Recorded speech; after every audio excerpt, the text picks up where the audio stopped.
Welcome to all who could make it here today, and those of them only in spirit. I want to thank the Lord first, as without His love, guidance, and protection, I would never have made it.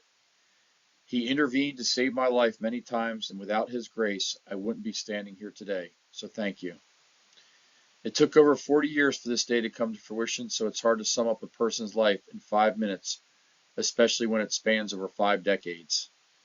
In February of 1983, after a close encounter with a Marine recruiter and my father, James Herr's encouragement, I decided to join the Army. He was a two-time Purple Heart recipient and D-Day invasion tank commander, and he shared many stories with me while growing up about his time and travels in the military, and this inspired me to join the military.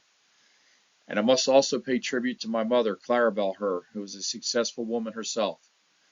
She was tough as nails and was responsible for keeping me on the right path throughout my adolescent years.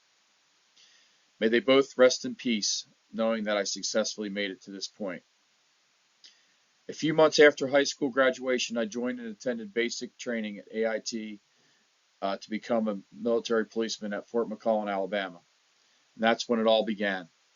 It's been an incredible journey, leading me on many remarkable adventures around the world and memorable experiences with my friends and fellow soldiers. One of the most moving experiences was meeting and marrying my wife of over 40 years, Kathy, at my first duty station, Fort Ord, California.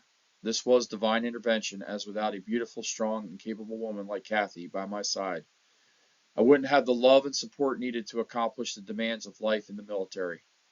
Thank you, Muffins, for being there for me. I love you. To my family, Erica, Tiffany, and Jacob, thank you for your support during my time away from you while on deployments, at drills, and during annual training. You sacrificed in my absence, missing holidays, birthdays, graduations, and many other personal accomplishments during those times. The outcome of those personal sacrifices led to a family built on strength and perseverance, understanding that service to our country is essential to the freedoms we enjoy. You're all stronger now for having to live through those times, and I couldn't have reached my goal of retiring without your love and support. Thank you from the bottom of my heart. What many of you don't know is I was adopted, and recently, this past January, after almost 60 years, thanks to Ancestry.com and my daughter, Tiffany, I was able to reconnect with my birth parents, aunts, and uncles and siblings.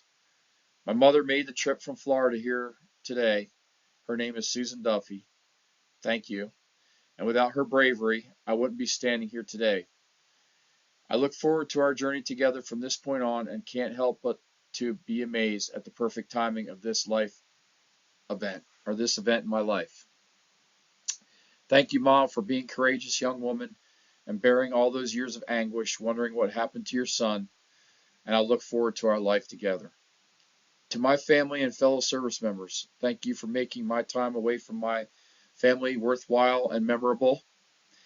Many people influenced my career over the decades, and I will truly cherish the time we spent together and will recall the memories of the past 22 years for the rest of my life. Lastly, every day in the United States, 22 veterans succumb to suicide. I want to raise awareness and leave this message among my fellow brethren with whom I will no longer stand next to in formation. Our time together was short, but the memories will be withstanding. Never forget your warrior ethos. I will always place the mission first. I will never accept defeat. I will never quit, and I will never leave a fallen comrade. Standing side by side with so many people with shared values, making friends and memories, bound by one common thread of green as brothers and sisters.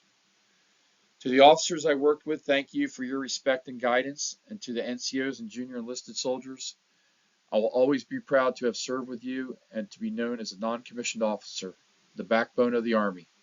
Thank you for 22 years, and someday I will see you in Valhalla.